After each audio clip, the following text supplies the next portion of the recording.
Hi, and welcome to the Health Begins with Mom show. I am Dorit Palvanov, your host. On this podcast, I will share insights and interviews on health, parenting, and explore the question of what does it take to thrive as women, wives, and mothers. Now, let's get going with today's episode.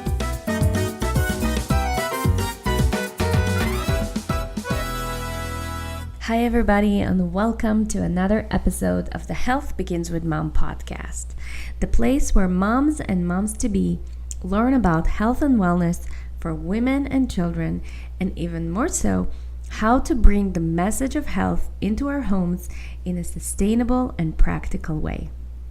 As always, you are welcome to join my Facebook group called Busy Moms Get Healthy, where we expand the conversation after each episode and where you can get a direct access to me and other moms who are on the same journey as you are.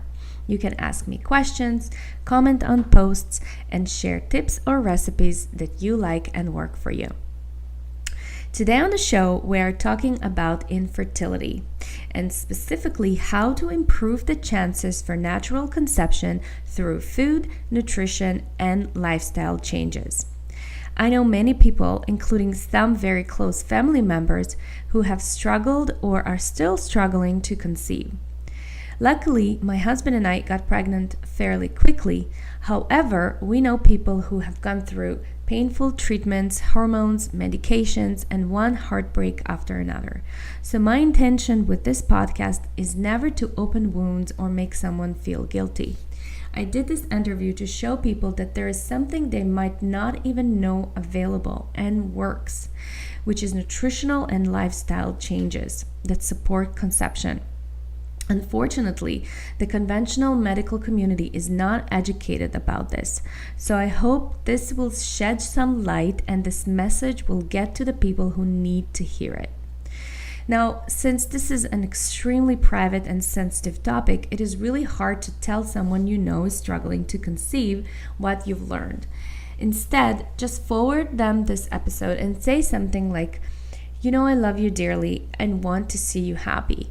I've come across this show online and wanted to share it with you. I think you'll like what they talk about. Feel free to pass that along. Remember, you will never truly know how it is to be on the other side. And if you really want to help, do that with kindness, empathy, and compassion.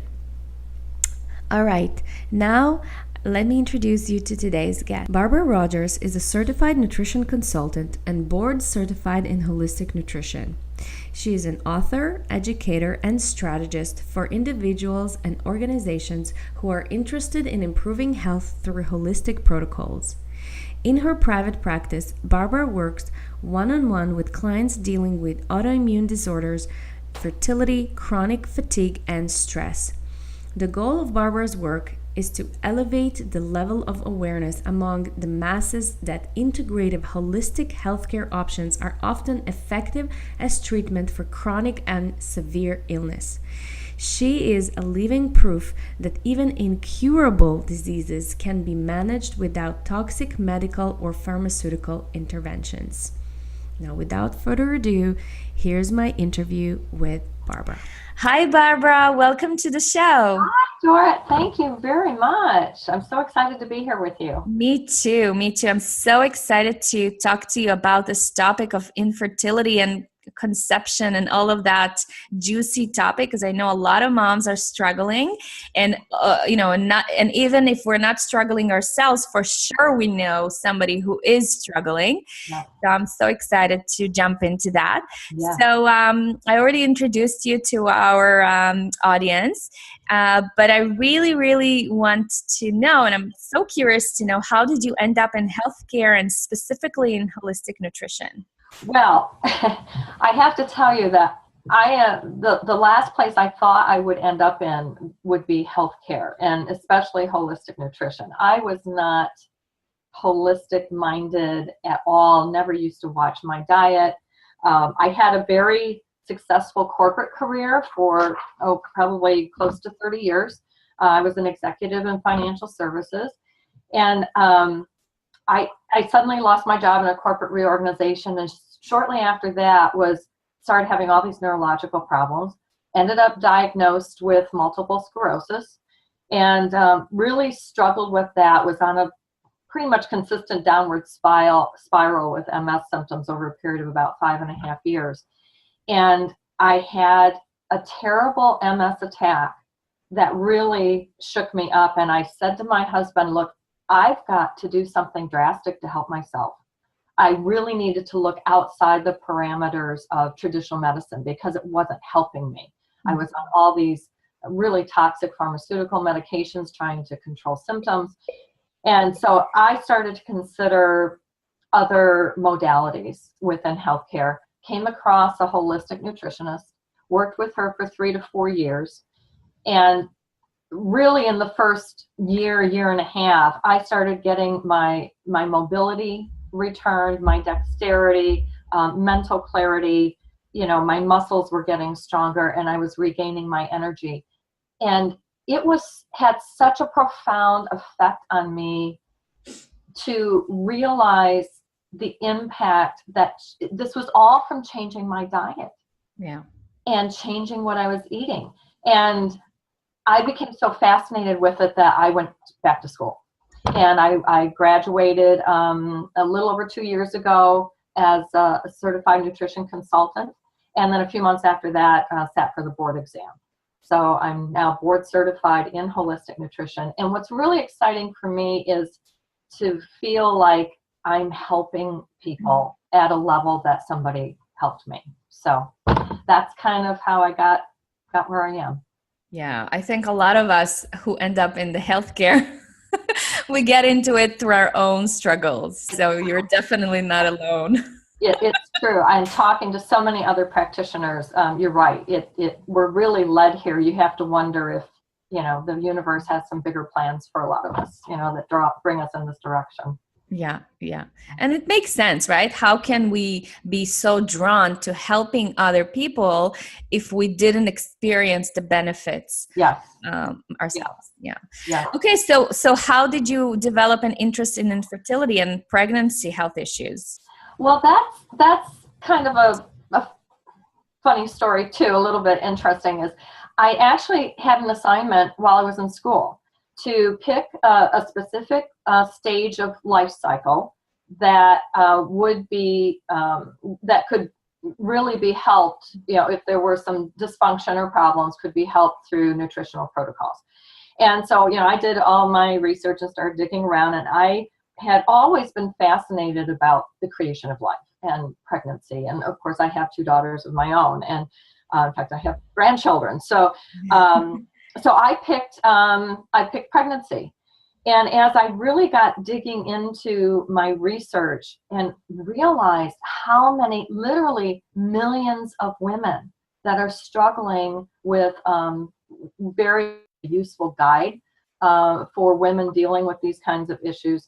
And, so I've kind of, made it part of my private counseling, private practice, and also working on writing a book. So that's kind of. Yeah, this book is so exciting. What's the topic of the book? What are you writing about? What is it going to be? I am excited about it, and thanks for asking. It's holistic nutrition for conception, fertility, and pregnancy. And is it done already, or when is it going to be published? I am so close to being done. I actually have the book proposal being reviewed right now by a couple different publishing firms, and the goal is that I would be on their docket for publishing in early 2018. And I am working on the very last chapter, which will be the gut and vaginal microbiomes and their impact on fertility and pregnancy. Fascinating area. But when I'm done with that chapter, the book is done. Oh, yeah. I'm so excited to read it because I think so many of us are experiencing, issues that we don't even understand how they're sort of interrelated, interconnected, because the body is such a beautiful web of, all, it works so beautifully together. The synergy is so wonderful, but unfortunately we weren't educated about how, the body works. So I think these kinds of books, these kinds of topics, the more we talk about them, the more women are aware, the better it is for all of us. Absolutely. Yeah, so thank you so much. I think, to your point about how important some of these books are, and hopefully mine will become one of them, is for women to take some ownership of their own health and educate themselves on how to strengthen their body and really reinforce themselves nutritionally so that they can support a healthy pregnancy. And it does, in fact, impact their fertility tremendously. So those books are important. They are very important. Okay, so let's dive right in. Yeah. I'm so curious. Can you tell us how prevalent are issues of infertility these days? Like, what are the trends of infertility? Are they increasing or decreasing? Well, sadly, they are increasing. And as I touched on a minute ago, when I started diving into my research when I was in school, it was almost alarming to find out how many women are dealing with, as I said, various types of infertility. And it's actually been infertility has been on the rise for decades. What I really want to mention before I start throwing out a couple statistics, which, as I said, to me are kind of alarming, is for any of your listeners that are actually dealing with infertility right now, it really brings about a lot of emotions when women who desperately want to become pregnant and are running into roadblocks. And I want them to know that it is not their fault. Infertility is not their fault. It's the confusion, the guilt, the fear that a lot of these women feel. I really want them to work on letting go of that. Infertility is no more something they can control than we can control having poor vision. Some of us are all genetically predisposed to certain kinds of conditions. I'm predisposed to an autoimmune condition. Other people, it's high blood pressure. Some people, it's diabetes or insulin resistance. And in some, it's infertility. So just to get that out there, so because I know women are really distraught over this. So some of the statistics to quantify infertility, since around 2013, we know that for every 1,000 women, about 62 births are occurring, which is much lower than it used to be. Infertility is affecting about 8 to 12% of couples worldwide. That's a lot of people. Yeah. In the U.S. alone, almost 11% of women between the ages of 15 and 44 have impaired fertility. And that number doesn't include secondary infertility issues, which is women who have successfully had one child and now want to have a second, and they're running into fertility issues. So in total, we're talking about well in excess of 7.5 million people. That's just in the United States. And I'm sorry to say I don't have the actual statistics in my hands for Canada. So we're talking, again, about a lot of people. Yeah, but I don't think Canada is lagging too far behind. No, yeah, you're right. I mean, the statistics in Canada, in an article that I wrote that I think you have, or 1 out of 6. is 1 out of 6 couples, both in the United States and Canada. So you're right. Right. Yeah, lots of people. Lots of people, right? So you mentioned genetics. So I'm curious, what role does genetics play in infertility? Let's say I personally know a few people. I know a mother who was dealing with infertility, and she was able to conceive with IVF. But how likely are her kids to be affected by it as well? Is there a difference between if she conceives a boy or a girl? Is there a difference there? My research hasn't led me down that path that I could quote some statistics on that. But where we do know genetics is playing a huge role is in where you are predisposed to chronic disease. because chronic disease is often the underlying root cause of the fertility or infertility issues. But I mean, yes, you can pass on a predisposition for infertility. I just don't know offhand what those statistics are. Okay, and then if there is a predisposition, basically what you're claiming is that whatever we're eating would be able to either switch it on or switch it off. Exactly. Right? It's about the genetic expression. And there's a lot of research underway, both in epigenetics and nutrigenomics, which is the science of turning on, of that genetic expression, turning on genes. So if we have the gene in us, in my case, to have an autoimmune disease, that gene has been turned on. It is expressing itself in a way that is manifesting a disease in me. So it's the same thing with infertility. If that gene is turned on, if it's triggered, then that woman could be, or man, could be experiencing some kind of hormonal issue that would cause unexplained infertility. What we also know, though, through this current science is what the triggers are for that genetic expression. And one big one is nutrition. Right, what we eat. So before we get into nutrition, can you talk a little bit about like the history and what are the other things in the history that are known that we can link to the declining rates of fertility? There are some interesting correlations. That's a very interesting discussion. And I do get into this in my book, and I really hope to have time to delve into it even more once I'm done with my last chapter.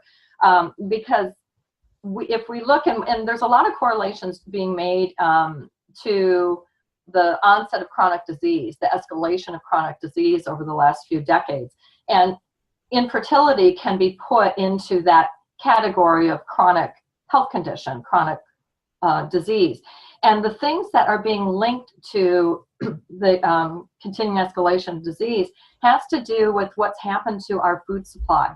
And we're going back about 5 or 6 decades, and that sounds like ancient history to a lot of people. But remember, we are talking about the impact a lot of these things have on our genetic expression. So genetics and our history play a big role here. But a lot of the things that we link to what's going on with infertility have to do with, in the mid-1950s, how pesticides and food additives and food colorings, dyes, were starting to be added to our food supply. The hydrogenation process, in other words, trans fats being added to our foods. And, trans fats are absolutely linked to inflammatory conditions like obesity and heart disease. And we know that because now in the United States, the FDA is requiring food manufacturers to take trans fats out of our food. So that's a great step. But a lot of the damage has been done to our genes in our family history right now. Back in the later 1950s, people started replacing quality butter with margarine. Again, the trans fat issue. Right. And a real big one, not a surprise to certainly to you and I, people that are in healthcare, is the consumption of sugar in this world, particularly I think in the United States and Canada, has just been skyrocketing over the last few decades. And in fact, just last year in 2016, it was reported in the Washington Post that every person in the United States is consuming 126 grams of sugar every day. And sugar is toxic. So, and there's other things, the escalation and use of soda and fruit juices, how often we're going to fast food restaurants. A lot of people now, it's up to 50% of their weekly food intake is actually coming from fast food restaurants and chain restaurants. We're eating more food, calorie intakes are on the rise. And as I said, overall, we're linking a lot of this to poor food quality. We are nutrient deficient now as a society. So what I'm trying to understand, you're mentioning all these statistics and the history that happened in the, in the 50s and 60s, and it is relevant to today because people are still eating poorly, because this is how we were trained, this is how we were raised, this is how a lot of our parents were raised, and also because of the genetic exactly. Yeah. So that would be, for example, a person of my age would be born to, a mother who has been raised in the 50s, and like my mom is born in the 60s, and she was, let's say, eating poorly. And then she would pass on the gene to me. And that would sort of trigger the gene, whether I would be able to conceive or not. Exactly. Right. Yeah. I'm also curious about, like, I know we talk about fertility, and there's a lot of conversation about conceiving, a male or a female. Is it related at all? Because I know, for example, for me, I have 3 girls, and I have been trying, like, there isn't really, a hard sort of approved way to conceive a boy. But, the doctors have their own theories, and, you hear from other people who've done certain things. But is it related at all?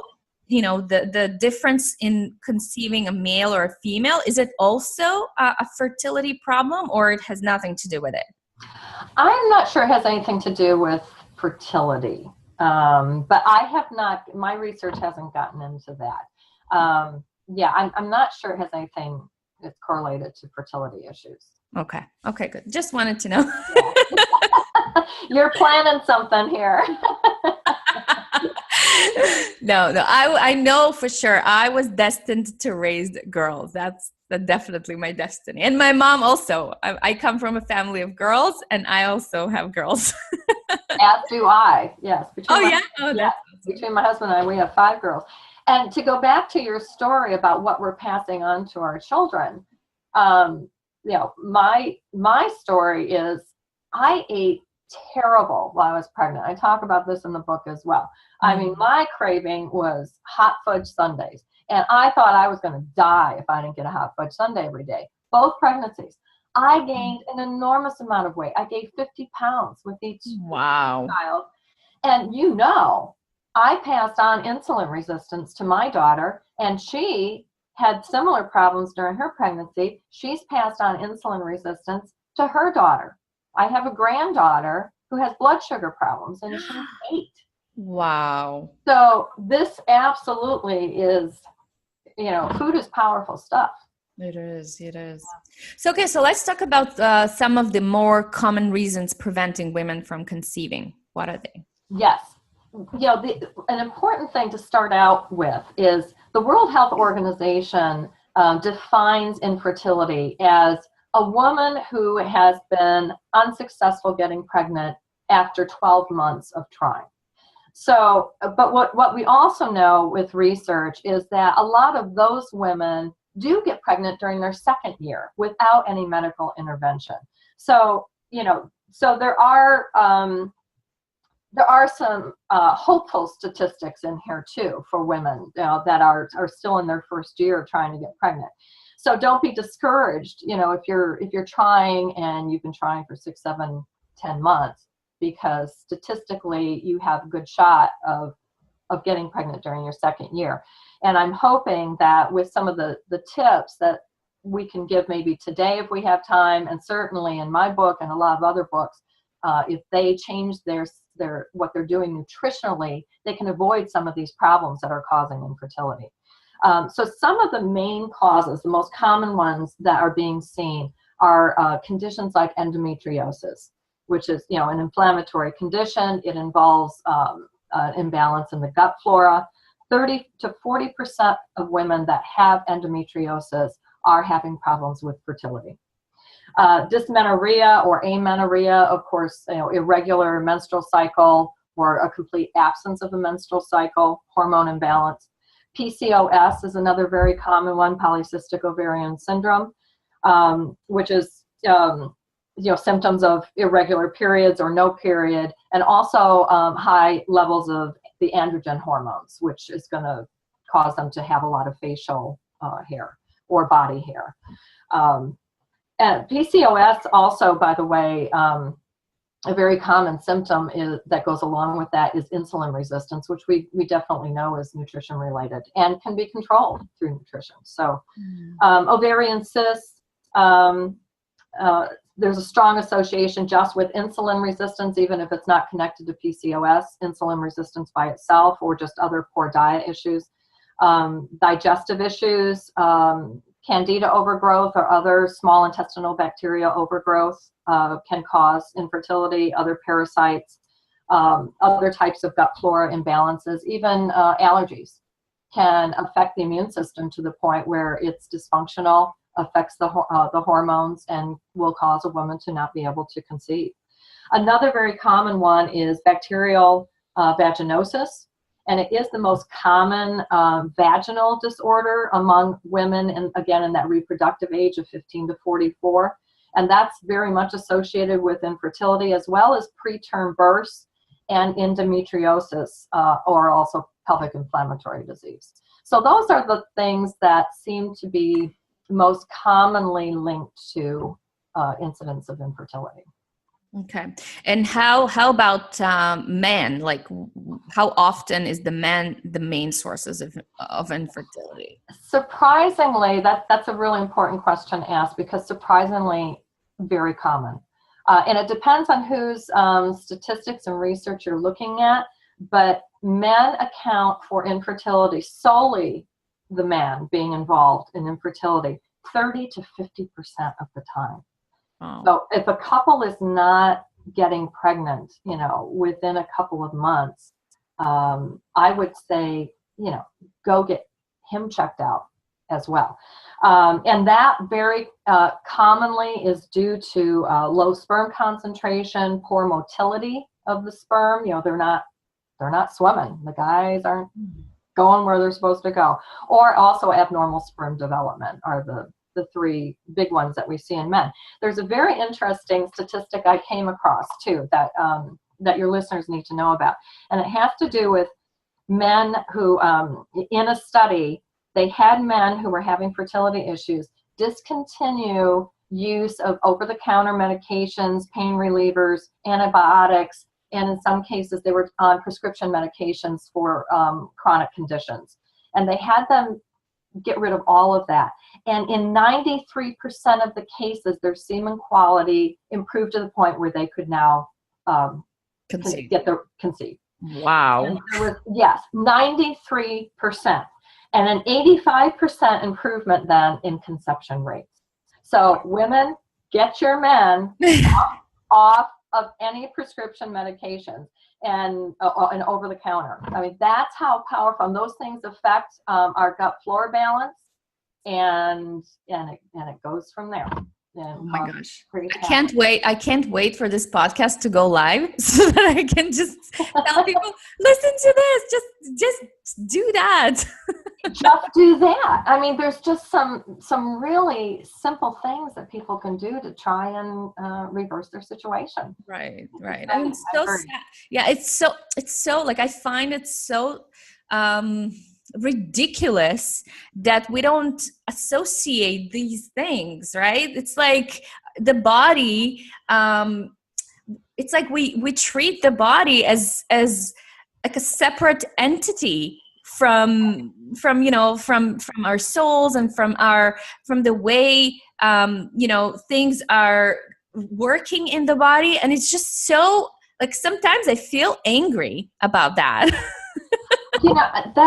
That's a really interesting characterization that you just gave. And I agree with you about the anger. And when I was recovering from MS symptoms and realized that my diet allowed me to reverse the symptoms of an incurable disease, I was angry. I was so angry at the traditional doctors. I lost 5.5 years of my life. Exactly. Because our traditional medical approach to wellness fails to recognize the benefits of nutrition. Right. Yeah, and it is, yeah, and I have that effect in some clients that are affected that way too. They're very angry at first. You know, I can share that a very close relative of mine is dealing with infertility right now. And she asked me, just because I'm in the health industry, she asked me to accompany her in her first visit with the IVF doctor. And I remember sitting in the office, which was beautifully decorated, because, yeah. you know, which tells you that there are Charging a millions of lot of money. dollars. Yeah. There are millions of dollars, you know, just being drawn into that industry. And I asked him about, you know, the food that she eats. Like, are there going to be any recommendations about, you know, changes of diets? And Barbara, he completely dismissed me as though I am a freak. Like, what are you talking about? It has nothing to do, you know, and probably anything, you know, you think that is related to the reason why she's unable to conceive has nothing to do with that. And it was angering. Like, I talk about anger because we go to these doctors, we look at them as gods, right? Right. They have the solution for me. They will, you know, this person can solve my problem, when in reality, he can't. Like, he doesn't know exactly how. Yeah, yes, it's frustrating, it's bewildering, it's confusing, and it's really, you know, I realized that my anger was misdirected. I finally came to grips with it, because our traditional medical doctors, they aren't trained in nutrition. I've had some of them confess to me that they didn't have maybe 2 to 3 weeks and all of their training and education as a doctor, 2 to 3 weeks on the impact of nutrition has on the human body. Right. It's sad, but it's changing. I you know, very quickly, I'll tell you, one of my clients who is trying desperately to get pregnant. Now she's 42, and there's, you know, some difficult extenuating circumstances that she's dealing with. She's going to Italy for her IVF treatments, and they are, and she said, and she brought her, you know, everything that we're doing nutritionally and with nutritional supplements, she brought it all with her. And I thought, oh, you know, how is this going to go? And they loved it. They loved the plan that she was on.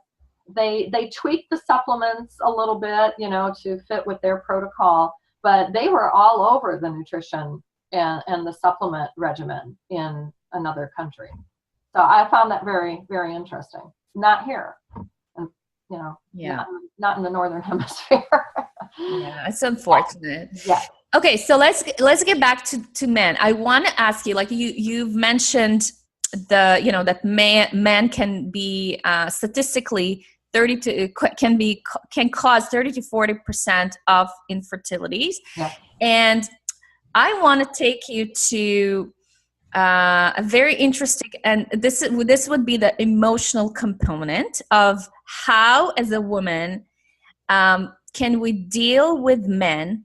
And, you know, you might not have the answer for this, so, like, feel free to say I don't know. It's just really curious. Like, I'm really, like, curious to know how to communicate with a man who feels a little like inferiority, or like something is wrong with me as a man, because a lot of men are really disconnected from their emotion, and it's really difficult for them to admit, you know, yes, I have the problem, or the problem is with me, right? When in reality, like you mentioned in the beginning, there is, you know, it's no one to blame, like it's nobody's fault. Right. But again, I think it's different when, you know, you're having that conversation with a woman and with a man. So maybe maybe you can illuminate us with some, I don't know, maybe some advice how to communicate, how to talk to, you know, our husbands, our spouses, our partners who might be the problem, like might be the cause of infertility, and how we can help them to pass through that. That's a very interesting dilemma. And I am not a psychotherapist, but I will say that, you know, first getting getting your partner, your spouse, whatever, to just understand that they are part of the equation, that their genetic expression can have polymorphisms, can have deficiencies, no differently than a woman's. And it's no more their fault than it is ours. And to maybe try and correlate it to, look, you wear glasses. That's not your fault. So your guys aren't swimming fast enough. That's really not your fault either. And a lot of it also is, not only were our traditional medical doctors not trained on this stuff, we weren't either. As human beings, we really have not been educated to understand the damage that we're doing to ourselves by eating a high sugar diet or eating too much carbohydrates and the chemicals and the exposure to heavy metals and all of those things that can affect our body's ability to express health. So I don't really know how to get into the man's psyche, and some men, as you know, are going to be more difficult than others. But I think if they share in this dream of becoming a parent, right, they have to understand that their role is as vital as the woman's, and their health in bringing this to fruition and successfully having a conception is as vital as the woman's. Yeah, thank you for that. I think it's important. And I love the example you gave about the glasses. I think it's simple enough to explain that really anything that is, going on with you or with me, it's just is, right? I love Byron Katie's book. Yes. Where she talks about just loving what is. Loving what is, yeah. This is, it is what it is. And we have to teach ourselves to just love the situation where we are and find a way, we might need to be creative and we might have to do some major changes. Yes. But, creatively we are able to change. Yeah. Yeah, and achieve our goals. I love that. Okay. Yes. So let's get I think this is we're in the meat of this interview. Can you talk us about the kinds of things that people need to watch for in their diets that can prevent conception from occurring? Sorry. Yes. I got the gist of your question. Thank you. There's a lot of things. And what I go through in my book, Dora, is actually creating a 6 to 8 month plan, what I call a pregnancy strategy, a conception strategy for both men and women. It's tweaked and a little bit different for men and women. Because I want to get my clients and your listeners and people who want to become pregnant realizing that they have an opportunity to change their health in advance of becoming pregnant, even if they're not having fertility issues. Even if they think, they might not know whether or not they're having fertility issues, right? We don't know until we're trying. Plan in advance, change your diet 6 to 8 months in advance, and it's going to dramatically increase your chances of becoming pregnant and for not having a preterm birth, for having a healthy pregnancy. So I go through a lot of information with detailed food plans and steps and the strategy and everything. But some key things, to answer your question, some key things that people can do to protect their fertility is to make sure they're eating enough vegetables. Stick with 80 to 90% of their food intake coming from organic sources, including the vegetables. I try and have my clients eating about 60 to 70% of their daily food intake coming from organic vegetables, particularly dark leafy greens. That's a lot. It's a lot more than the standard American diet, but that's what the body needs. Staying away from starches and gluten. Get gluten out of the diet. Gluten is a big one. Get as much sugar out of the diet as possible. In my conception strategy, I have people virtually eliminating all sources of sugar from the diet for the 6 to 8 month period, to give the body a chance to return to homeostasis and for things to get balanced out again. So getting rid of the gluten and sugar are big ones. And of course, if you're getting rid of sugar, that includes eliminating most carbohydrates, the breads, the pasta, the rice, the desserts, the cakes, the cereals, the breakfast cereals, and oatmeal. So, sorry, Barbara, I'm sorry to cut you off. When you talk about carbohydrates, is it the simple carbohydrates or also the complex carbs? The simple carbohydrates. Okay, so the complex like the sweet potatoes and the dark, the whole wheat and the spelt, they would be fine. Yes, for people who are otherwise healthy. For people, I deal a lot with autoimmune conditions. And for people that have an autoimmune condition or another type of chronic disease, I might have a different answer. For instance, sweet potatoes would be ruled out. They're very, very starchy and high in sugars. So there are some exceptions. But if we're talking about what should someone avoid or concentrate on that is otherwise healthy, yes, then what you just said is correct. Okay. Yeah. So also staying away from an over-concentration of meals that come from fast food restaurants, or even some of the better restaurants don't necessarily have good food, or they'll have sauces that are just full of sugar, sauces and gravies. And, very few restaurants, it's hard to find a restaurant that will offer organic choices or grass-fed beef, where you're getting really good quality fats. But paying attention to those kinds of things can be very important. And I'm not suggesting that people retreat to their homes and never come out again. I mean, we all have lives where, once in a while, you're running through Chick-fil-A. But you can go through and get the chicken breast and not eat the roll. So you can still modify your choices and your decisions with nutrition, even if you're put in a situation where you're running through airports all the time with your career. I do have some clients that are real, like world travelers, and I put together plans for them of how to stay healthy with that kind of schedule and travel schedule. So, I'm not suggesting, as I said, that people put themselves in a cocoon either. So, right. The other thing is to stay away from inflammatory foods and substances. And this is also a big one too, because inflammatory foods, and those would be the gluten and the sugar and the carbohydrates, but they tend to really clog up the GI tract and other internal systems, which prevent us from absorbing the healthy nutrients that we need. In our countries, people are very nutrient deficient, even if they're on a fairly wholesome diet. We just don't have the nutrient dense food supply that we used to have decades ago with our ancestors. So staying away from inflammatory foods is going to help us get as much as we can and absorb as much as we can of those good nutrients.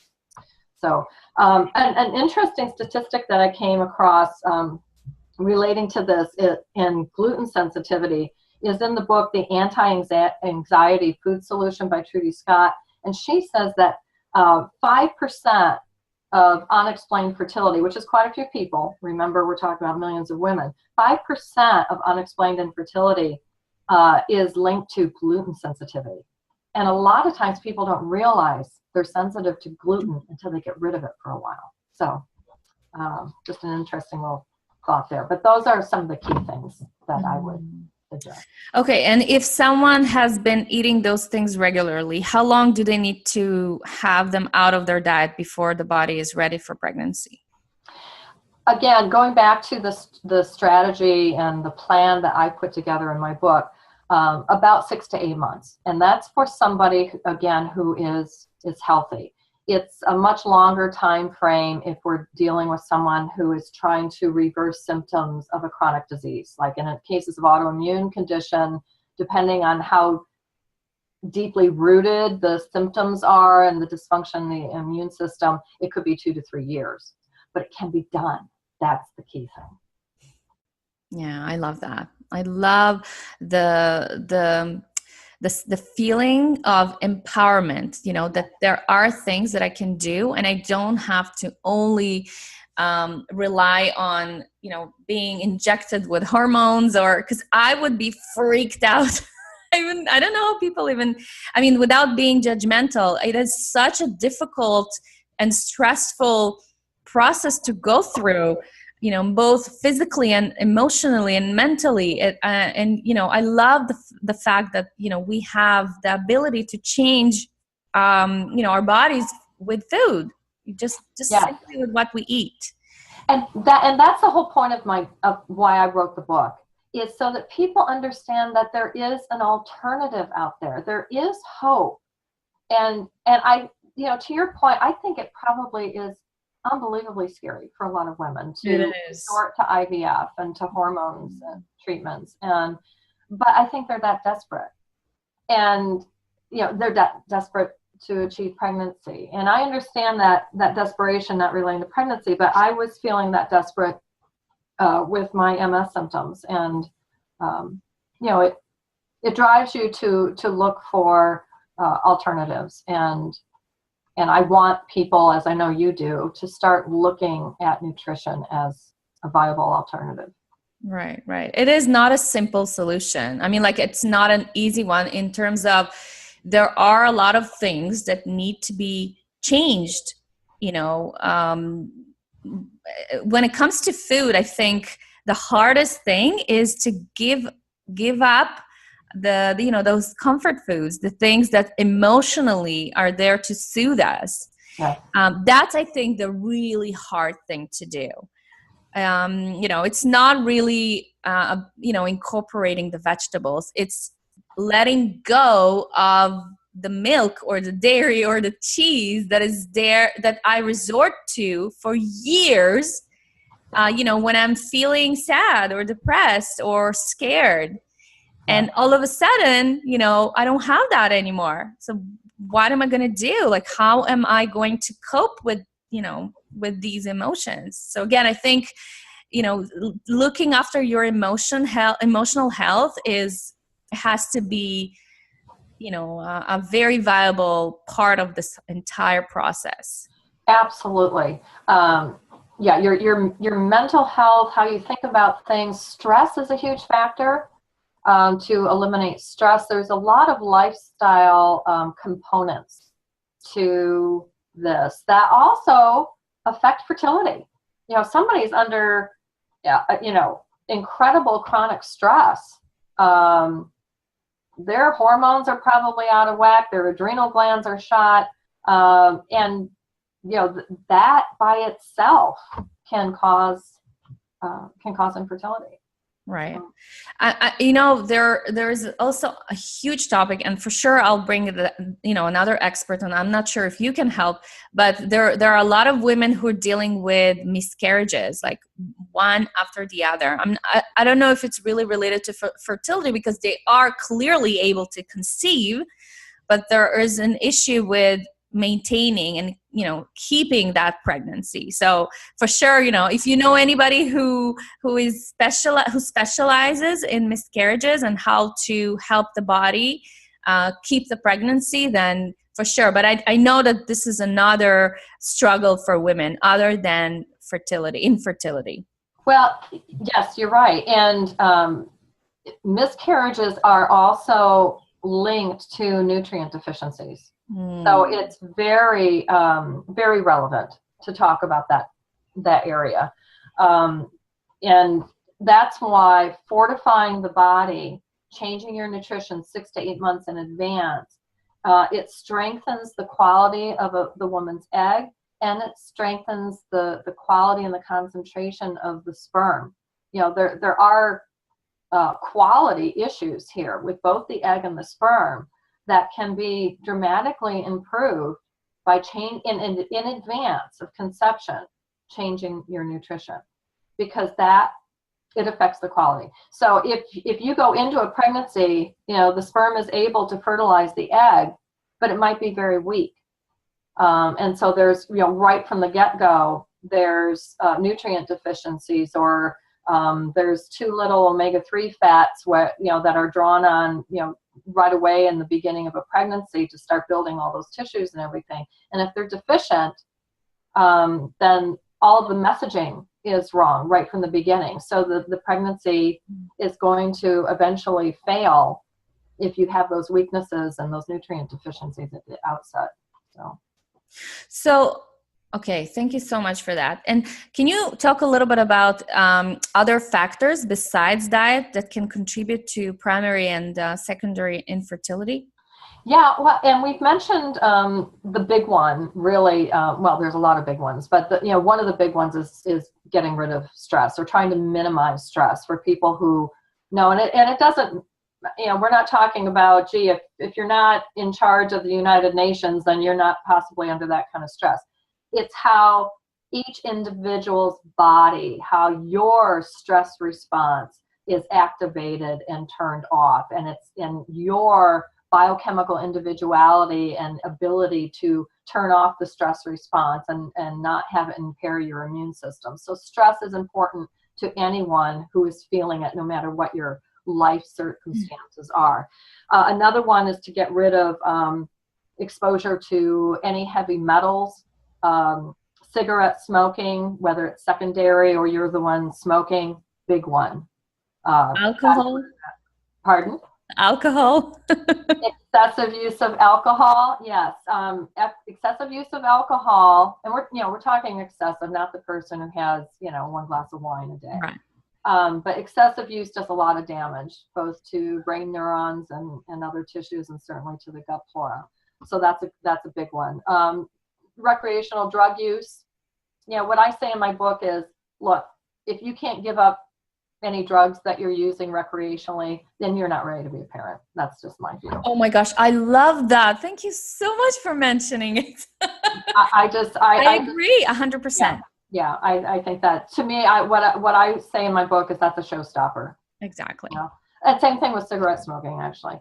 And just being exposed to pollutants, environmental things, if you have the kind of job where you're exposed to those kinds of things, that would be affecting you. And if you can make some kind of job change or changing your responsibilities, that's something to look at.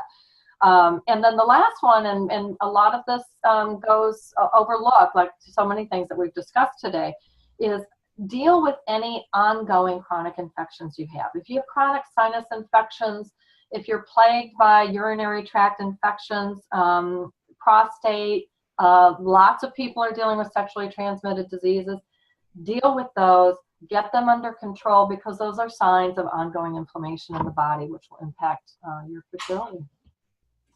Yeah, definitely. Oh, I love that. All right. So before I let you go, I know we've been talking, and I can talk to you forever. Oh, well, you are very easy to talk to, and you've got great questions. So thank you. Thank you. So, this show is all about inspiring mothers to thrive as women and mothers. And I like to call it being a goddess, because I truly believe that we have what it takes. I love that. We were created like that. So I'm curious to know, how are you showing up as a goddess in your own life? Like, how do you take care of yourself, your soul, your body? What are some of your non-negotiables? Well, I do a yoga workout, which actually is for my soul and stress levels. And I do that about 4 to 5 times a week. Wow. And it's good for my physical body as well, and just keeping things limber and stretched out. I love it. I love doing my yoga works. I do them at home with DVDs, so I'm not running out, and so that's really important to me.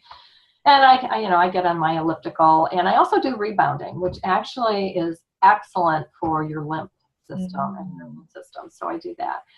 And I would say what I do to release my inner goddess is the work that I'm doing in holistic nutrition, to be very honest. It is so rewarding. I can't even begin to describe. Well, because you're in this field, to have people, probably about 90 or 95% of my new clients come from referrals from other people that I have worked with. And most of them are very, very ill, usually with some kind of chronic disease or autoimmune disease. And the rewarding feeling that I get from helping these people turn their life around, definitely makes me feel like a goddess. I love that. I love that. Thank you so much for sharing that. Okay, then my next question is, what advice does your now mommy self would have given to your pre-mommy self? Oh, oh my goodness. You know, if only we could go back in time, I would have educated myself. Definitely before I started my family. I started my family pretty young. I was in my early 20s, only been married a couple of years. And I was just completely ignorant about health. And I think I was one of those people that just believed my health would last forever and under all circumstances, that it would never fail me. And it's just not the case. And although I had successful conceptions and I have two beautiful daughters, I had relatively uncomplicated pregnancies. I was very fortunate in that way. But as I said earlier, I definitely passed on some genetic weaknesses due to my poor eating habits. My lifestyle was good at the time. You know, I didn't drink, I didn't smoke at the time, but my eating was atrocious. And I wish I had been smarter to pick up some of the books and educate myself better. That would be a big one for me to tell the young me. I love that. All right. So I like to keep it real and show listeners that even though someone is an expert in one area, that they might be struggling with other things. So if if you feel good to share it with us, some of your current challenges as a woman, wife, or mother. Oh, well, that is a huge question, and there's so many. I'm now in my postmenopausal years, and there's all kinds of challenges. And it's very interesting because after I'm done talking to you, I'm getting on the phone with my teacher from school to get her help in resolving my own hormone issues, because I've done everything for myself that I can think of to try and get my hormones balanced. But I'm in a state of almost chronic candida overgrowth. I can't figure, and so I'm changing my diet. I'm doing all the things I do with my clients, but it's not working for me. I think, a big weakness is just in being able to help myself with the education that I have and being able to help myself in a way that I'm helping other people. But I think it's so important. And one thing that I've learned is, none of us ever know it all. And I think that kind of touches on the point of your question is, we all have weaknesses and things that we need to work on. And a big one for me also is being available, especially with a book coming out, and publishers have made it clear that, hey, we want you to be available for marketing and doing talks. And I did a lot of public speaking in my corporate career, but making myself available and putting myself out there on these topics, because it touches me because of my past with MS.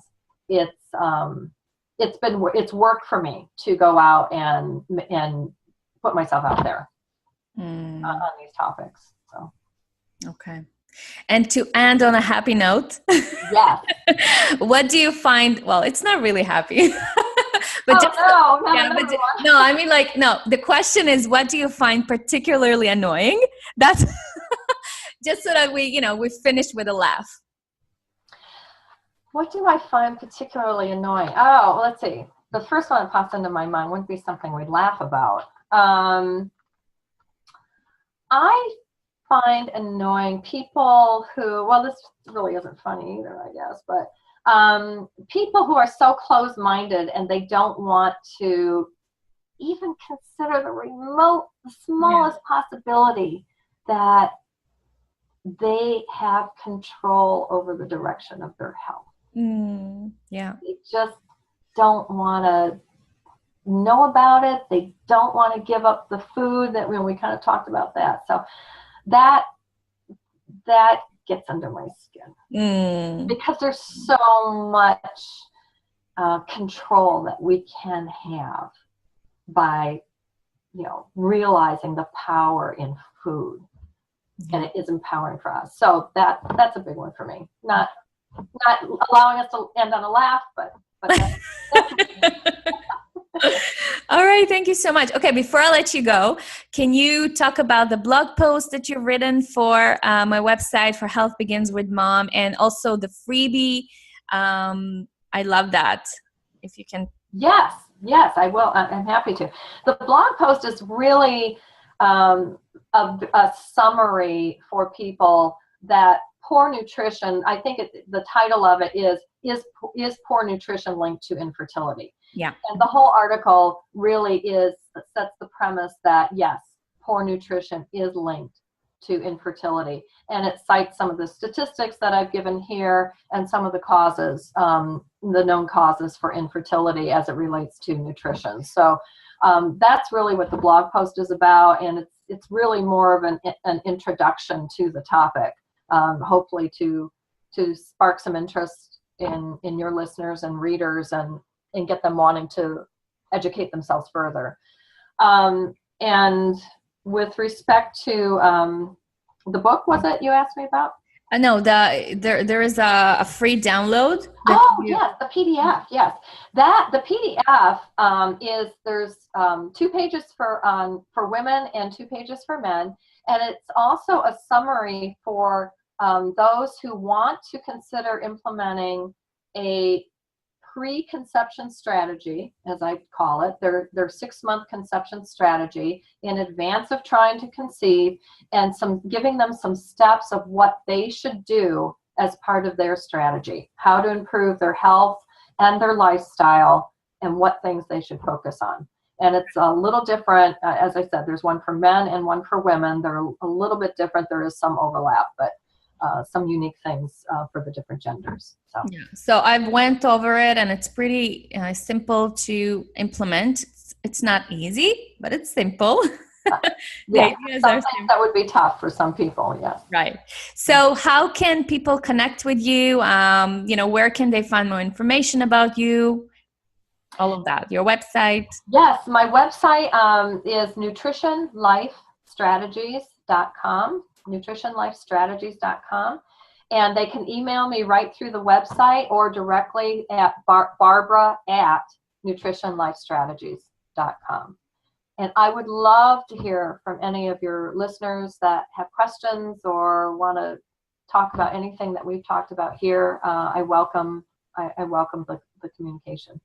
Awesome. Thank you so much, Barbara. I'm so thankful for you showing up every day, waking up every day, doing the work that you do for all of us. Oh, thank you so much. I really, really appreciate the invitation to talk with you today. And you ask good questions. Thanks, Barbara. Thanks, Dorit. Thank you for listening to the Health Begins with Mom show. I love hearing from you, so please post your comments and questions over at healthbeginswithmom.com/podcast. If you love the show, please share it on social media and in your real life with other moms who might enjoy this content. And if you have a burning question or topic you'd like me to hit on the show, just drop me a line at dorit@healthbeginswithmom.com. And if you love the show and really want to support it, please go to iTunes, write a review, and subscribe. Thank you so much for listening, and I'll catch you next time. Much love and many blessings.